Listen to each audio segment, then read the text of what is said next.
Meet Rintaro Okabe, or, as he proudly calls himself, Hawin Kyuma, a mad scientist nobody asked for, but who decided that the world would simply collapse without him. His mission? To save humanity from the mysterious and sinister organization, which of course no one else has heard of. Lab coat, enigmatic glances, grandiose monologues. He lives in his own world where every step he takes is part of a grand plan.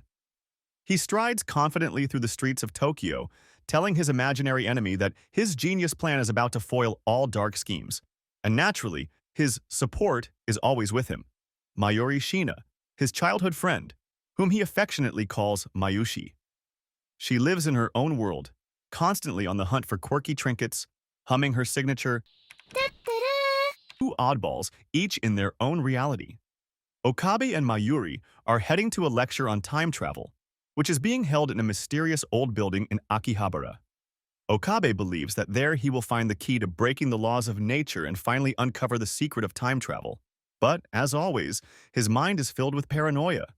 He feels like someone is following him. He looks around suspiciously, whispering to Mayuri that the organization is on their tail. Mayuri, as always, just smiles and nods, enjoying the moment and paying no mind to his wild fantasies. Upon entering the building, they encounter a series of strange events. Torn posters are scattered around, as if someone suddenly decided that this conference was just a cover for something bigger. As they climb the stairs, they meet Kurisu Makise, a girl with striking red hair who immediately stands out not only for her beauty but also for her cold, piercing gaze, as if she's drilling holes in Okabe with her eyes. They engage in a strange dialogue. Kurisu starts asking him why he tried to talk to her 15 minutes ago, but Okabe swears he's seeing her for the first time. What kind of reverse psychology is this? The organization is meddling again. Okabe is sure of it, but their argument is abruptly cut short as the lecture begins. Samurai has no mission, only subscriptions on Kawaii Recap. The lecture on time travel turns out to be far from what Okabe expected. The leading scientist is openly spouting nonsense, mixing pseudo-scientific terms with absurd theories. Okabe is outraged. He had hoped for something serious, for real discoveries. He jumps up and starts loudly protesting, drawing laughter and confusion from the audience. Once again, his wild theories about the organization sound like the ravings of a madman, rather than, as he hopes, a provocative truth. After the lecture, Okabe and Mayuri part ways. Mayuri goes off to buy her cute trinkets, while Okabe, still agitated, wanders through the building's corridors. And then the real weirdness begins. He meets Kurisu again. This time, she wants to talk to him about something important, but the conversation never happens. Walking down the hallway, Okabe stumbles upon her body lying in a pool of blood. She's dead, her bright red hair soaked in blood, and the eyes that had just been drilling into him moments ago are now empty. Shocked, Okabe has no idea what's going on. His theory about the organization suddenly takes on a terrifying reality, but he has to act. Without hesitation, he pulls out his phone and sends Daru a message. Kurisu is dead. And this is where the real nightmare begins. When he exits the building, the world around him starts to vibrate. People on the street seem to disappear and reappear elsewhere, and the very space around him pulses, as if someone had hit a time rewind button. Okabe stands still, but the world around him is no longer the same. He looks around again and realizes that he has traveled back in time, as if the entire day has been erased and rewritten. But the strangest thing happens when he encounters Kurisu again. Alive. Yes, the very same Kurisu he had just seen dead in the corridor. She's alive and unfazed, as if nothing ever happened. Moreover, she doesn't even remember him. Okabe is stunned. He saw her body. He saw the blood. How is this possible? He needs to get back to his lab, his sanctuary, where he, along with Mayuri and Daru, his hacker friend, and professional otaku, conducts all his mad experiments. Back in the lab, he tries to discuss what happened with Daru and Mayuri, but, as usual, they don't take him seriously. To them, it's just another episode in his endless string of crazy theories. Daru, sitting at the computer, just cracks jokes while diving into another round of hacking antics. Mayuri, hugging her new plush toy, just nods and smiles, as if nothing has happened. Okabe is desperate. He tries to piece together the sequence of events. He saw Kurisu dead, sent a message, and after that, the world changed. Could his message have affected the timeline somehow? His thoughts are suddenly interrupted when he notices that his phone is somehow connected to the phone microwave, that ridiculous device they created in the lab for experiments with heating bananas. This strange contraption had previously only been able to turn bananas into green mush, but now it seems to have acquired a far more dangerous power. Okabe begins to suspect that it was his message that triggered this shift in time. This is where the real story begins. The phone and the microwave have somehow managed to alter reality. Okabe realizes that this is no longer paranoia or the work of his overactive imagination. It's real. Now his mission is to figure out how it works. If his suspicions are correct, his microwave could be the key to the most incredible discovery in human history. She was killed, but now she is alive and well, as if nothing ever happened. This confuses him, and he feels like the reality around him has changed. No one but him remembers the incident involving her death, which makes Okabe question whether he is losing his mind or if something far more serious is happening in the world. Okabe wanders through the city, trying to find any clues that could explain what happened. He notices oddities in time, people, and the world around him. Thoughts of parallel universes, timelines, and alternate realities flash through his mind. However, the more he thinks about it, the more confused he becomes. Returning to the lab, he tries to share his thoughts with Daru and Mayuri, but they don't seem to give his words much weight. Daru is busy preparing for the upcoming comic convention, more interested in costumes and merchandise. Mayuri, on the other hand, as usual, is immersed in her own perception of the world, and her dotaru, her innocent outlook on life, makes her unconcerned with Okabe's problems. Okabe continues to dwell on his memories and tries to understand why no one but him remembers Kurisu's murder. This frustrates him even more, as he is certain of the reality of his feelings and experiences. In an attempt to piece together the puzzle, he decides to find out why reality changed and how it is connected to his own actions. At this moment, he encounters Kurisu again, alive and well. This doesn't just surprise him, it calls his worldview into question. He tries to understand why she's alive and how her death could be erased from everyone's memory except his. When he meets Kurisu, she is puzzled by his strange behavior. Despite being irritated by his manner of speaking and what she perceives as madness, her interest in Okabe grows. Okabe can't comprehend how reality could have changed like this, and this only increases his anxiety. He tries to recall what could have caused this anomaly, and soon starts to suspect it has something to do with the strange messages he sent from his mobile phone just before the incident. Okabe feels that the answers may lie with his inventions in the lab. Soon, Okabe decides to return to the lab and examine the device he and Daru call the phone microwave. This strange contraption, which they used in everyday life to heat food, suddenly begins to show anomalous abilities. Okabe notices that the microwave is no longer functioning as it normally would and produces unpredictable results. This makes him wonder if their homemade device could somehow interact with timelines or even control time. He begins to think that this device may have caused the changes he observed and might somehow be linked to Kurisu being alive. Daru, being an avid geek and hacker, doesn't take Okabe's theory seriously. To him, the phone microwave is just a ridiculous experiment with an accidentally strange outcome. Mayuri, as always, supports Okabe in his scientist game, but she also doesn't see anything supernatural in it.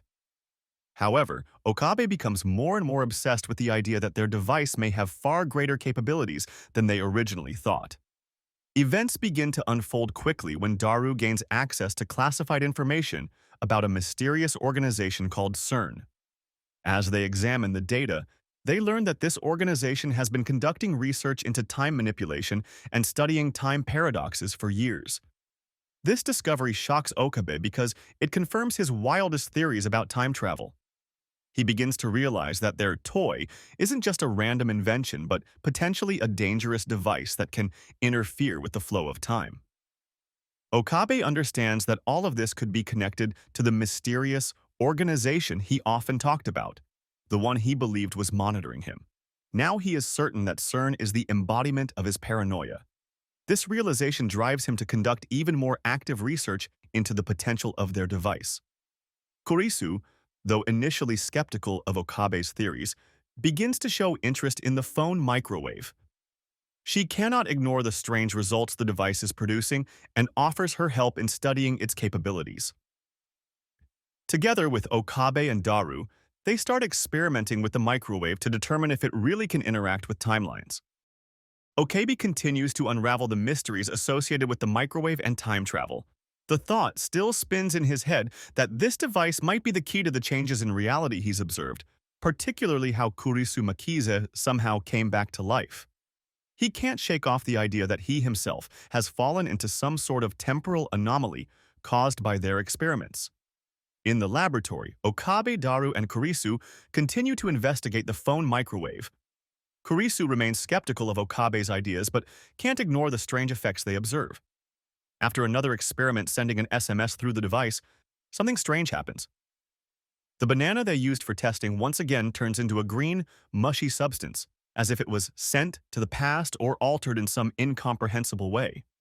Okabe becomes increasingly convinced that their device truly has the ability to alter time, although this discovery frightens him as much as it excites him. He begins to ponder the possibilities that will open up if they learn to control these effects. The possibility of time travel seems to be becoming more real, and it gives him no peace. Meanwhile, Daru continues his hacking activities, trying to find more information about CERN, which increasingly reminds them of a sinister corporation conducting illegal time research. Their suspicions are confirmed when Daru manages to hack into CERN's servers and gain access to secret files. Okabe and the team learn that the corporation is developing a special device that uses principles similar to their phone microwave. Moreover, they find alarming data about failed experiments involving human time travel, in which the subjects died or were irreversibly altered. Okabe is astonished at how far CERN has gone in their experiments. They realize that their phone microwave may be much more dangerous than they had anticipated.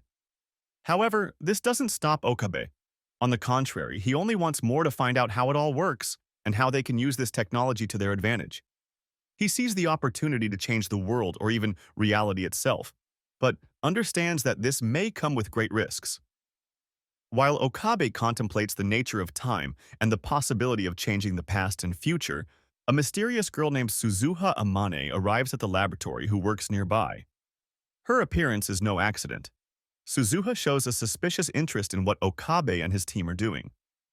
She asks questions about time and experimental developments, hinting that she knows more than it seems at first glance. Okabe begins to suspect that Suzuha may not be who she appears to be, and that her arrival is connected to their research. Her actions cause him anxiety, but he cannot deny that her knowledge of time and space is very deep for a simple shop employee. Continuing their experiments, they decide to try sending a banana to a more distant time by adjusting the microwave settings. However, after another attempt, an unpredictable reaction occurs. The device goes out of control, emitting strange sounds and flashes of light. Okabe tries to stop the experiment, but it's already too late.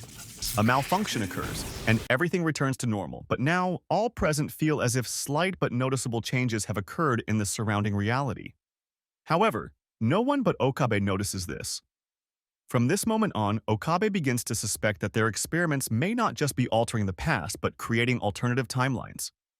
He feels that with each new experiment, the reality around him starts to change, but no one except him notices these changes. This idea worries him more and more because he cannot predict what consequences further experiments might have. Okabe decides to continue the research and try to understand how their device works. He feels that at stake is not only his mental health but the very existence of reality as he knew it. Okabe Rintaro continues his experiments with the phone microwave, trying to understand its true capabilities.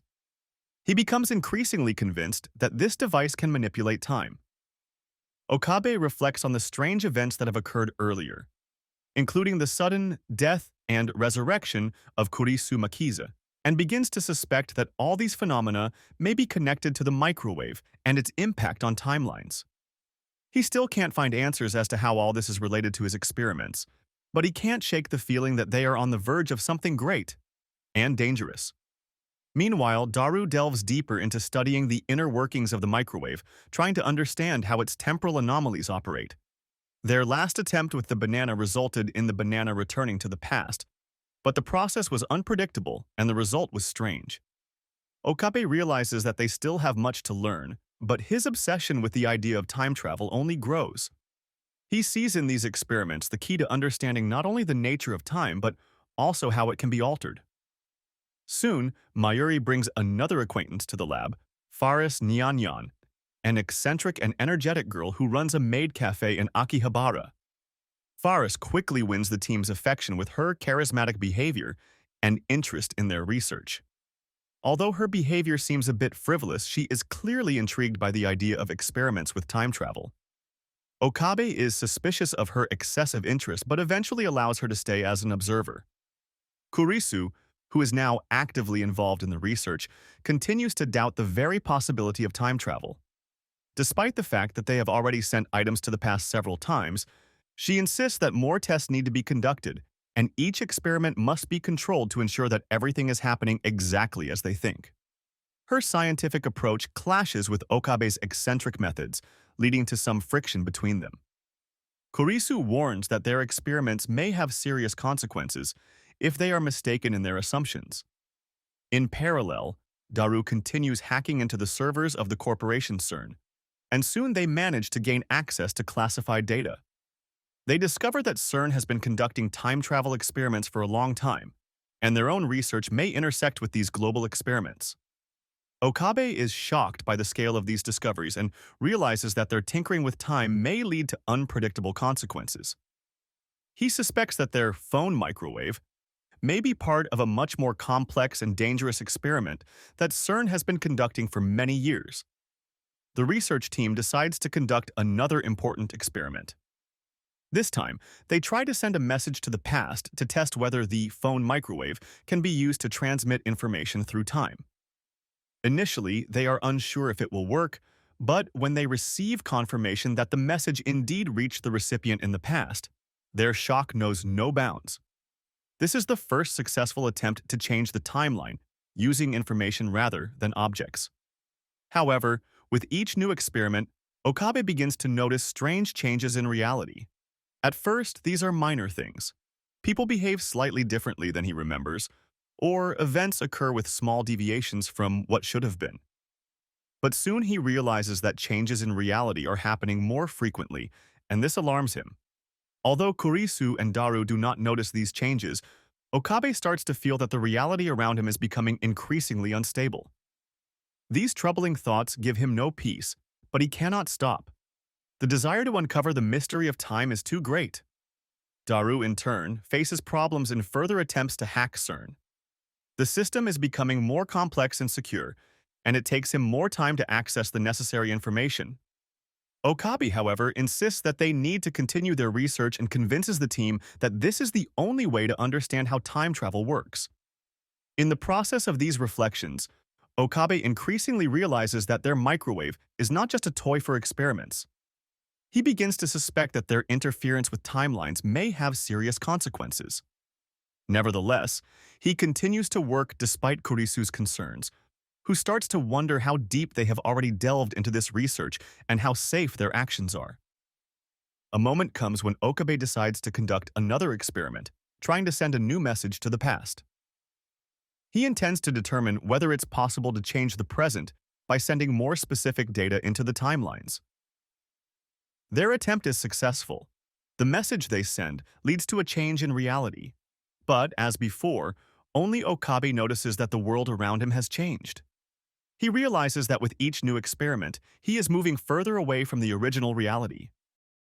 Against this backdrop, the team continues to build theories and discuss possible uses for their device.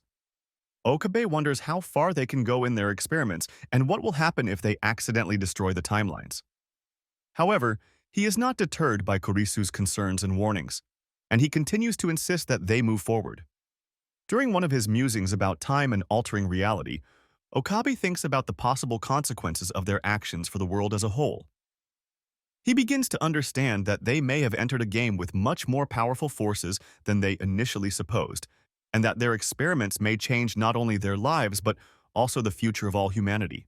Okabe and his team continue their experiments with the phone microwave, delving deeper into researching the phenomenon that they believe allows them to send messages to the past. Kurisu, still skeptical about some aspects of the theory, assists Okabe with analyzing the data they collect but remains cautious. Her concern about possible consequences intensifies as the experiments begin to spiral out of control. However, Okabe, captivated by the idea that they can rewrite reality, becomes increasingly engrossed in this dangerous game. Meanwhile, Daru immerses himself in deciphering new data he has stolen from CERN's servers. In one of the hacked files, they find a detailed description of CERN's time travel experiments. It turns out that the corporation had already conducted a series of secret studies aimed at creating a stable time machine, but most of the experiments ended in disaster.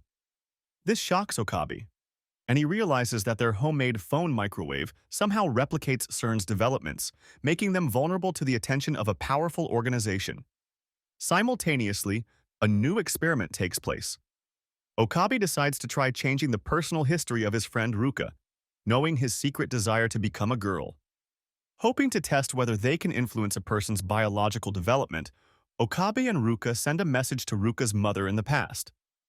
The message instructs her to eat certain foods during pregnancy, which, according to Okabe's theory, could change the child's gender.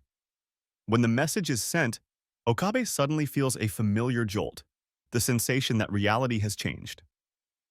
He hurries to meet Ruka and, to his shock, discovers that his friend has indeed become a girl. Only Okabe, who possesses the ability to remember all changes in the timelines, realizes this. The others behave as if Ruka has always been a girl. Okabe confronts the realization that their experiments can significantly alter people's lives, and no one but him will remember how things were before. Upon learning about this experiment, Kurisu begins to express serious concerns. She believes that manipulating the past crosses ethical boundaries and could have catastrophic consequences. Okabe, however, sees enormous possibilities, especially after their hypothesis is confirmed in practice. This leads to tension between him and Kurisu, as she increasingly doubts that such experiments can be conducted without repercussions for reality.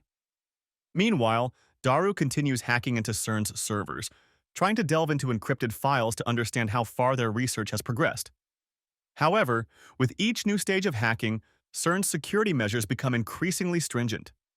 Daru starts to suspect that their actions may be tracked and that they might already be under surveillance.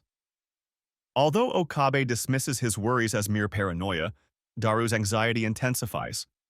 Meanwhile, Mayuri, increasingly distancing herself from the scientific research, spends more time with Faris Nyanyan.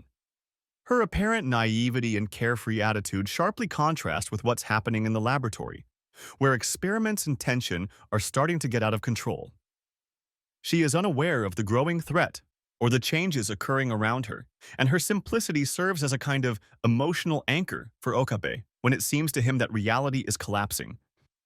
Despite this, Okabe cannot ignore the multitude of small changes occurring in his life and the lives of those around him. People begin to behave differently. Events unfold not as he remembers, and even Okabe's own memories sometimes seem unclear. He starts to question how far their experiments have gone and whether he has lost control over what's happening. The realization that they can change people's destinies and even manipulate the physical properties of reality makes him worry about the consequences of such actions in the future. These changes continue to accumulate, culminating in Okabe's realization that they have already gone too far. Okabe continues his experiments with the phone microwave, increasingly realizing that their work has opened the door to time travel. Despite Kurisu's growing doubts and the constant tension among the lab members, he remains fascinated by the idea that they have achieved what once seemed impossible. Now, they are not just sending messages to the past, but are beginning to experiment with altering events that have a significant impact on the people around them. Okabe delves deeper into pondering the nature of time and the consequences their actions might trigger. This time, he decides to focus on the next experiment, sending a D-mail, a message to the past, with a more serious intent. Daru and Kurisu are concerned about his determination, especially after witnessing the results of the previous experiment that changed Ruka's fate. Driven by the thirst for new discoveries and the ability to influence reality, Okabe presses on. Meanwhile, Mayuri, unaware of the seriousness of the lab's ongoing events, decides to invite Okabe and the others to an exhibition of rare figurines. Her simplicity and naivety remain a contrast to the mounting tension gripping the team. Okabe agrees to go with her, although his thoughts are still occupied with the research. During the outing, he can't shake the nagging feeling that something has changed in the world around him, though he can't clearly pinpoint what it is. After visiting the exhibition, Okabe and Mayuri return to the lab, where Daru reports that he has discovered new information about CERN. His hacking efforts have penetrated deeper into their system, and this time he finds even more shocking data. CERN is not just researching time travel, but is already conducting experiments, many of which have ended in tragedy. One of the documents describes human casualties resulting from CERN's failed attempts to create a stable time machine. This information leaves Okabe stunned. He realizes that their work intersects with something far more dangerous and serious than he had imagined. However, Okabe does not back down. He proposes conducting a new experiment with a D-mail, this time sending a message intended to change a more significant event in their lives. Kurisu, still skeptical of Okabe's ideas, expresses her dissatisfaction. She grows increasingly worried about the consequences of these experiments, especially considering that their actions might attract CERN's attention. But Okabe ignores her warnings. He is enamored with the idea of altering reality and convincing the world of the existence of a time machine. During their discussion, Moeka Kiryu, a journalist whom Okabe had previously met at a conference, arrives at the lab. She shows a keen interest in the phone microwave and what the team is doing. Moeka rarely speaks aloud and prefers to communicate via text messages. She begins bombarding Okabe with numerous questions and persistently asks for access to the phone microwave, claiming she needs to take a photograph for her article. Okabe senses something strange about her behavior but still agrees to show her the device. After meeting with Moeka, Okabe and Kurisu continue discussing the nature of time travel. Kurisu recalls certain moments from previous experiments and voices her concern that they might create a chain reaction where changes in the past unpredictably affect the future. Okabe remains confident in his actions, even though more minor details in his life are starting to seem strange to him. These are insignificant changes unnoticed by his friends, but Okabe, the only person who remembers every timeline, begins to feel uneasy. Meanwhile, Daru continues to delve into research related to CERN. He discovers a mysterious program that apparently allows tracking of time travel movements. This finding makes him even more anxious because if CERN has already developed such a system, they might already know what Okabe and his team are doing. Daru shares his concerns with Okabe, but he dismisses them, believing they can remain undetected. Soon, however, new signs appear that their actions may have attracted attention. Okabe starts noticing people he hasn't seen before around the lab. He feels that he and his team are being watched. Despite these suspicions, he continues his experiments, hoping to find answers to questions about the nature of time and how far one can go in altering reality. The climax comes with a new experiment. Okabe decides to send a message to the past intended to change the fate of Faris Nyanyan, a well-known waitress from the cafe they often visit. They send the D-mail, and at that moment, Okabe once again feels the familiar shift in reality. He hurries to check the results and realizes that history has been rewritten again. This time, he is confronted with the fact that Faris hasn't just changed. Her life is now entirely different, and no one but him remembers how she used to be. These changes make Okabe increasingly doubt the righteousness of their actions. Each new alteration seems more dangerous and uncontrollable to him. Yet, despite this, he continues to move forward, unaware of how profoundly they have already affected the course of time.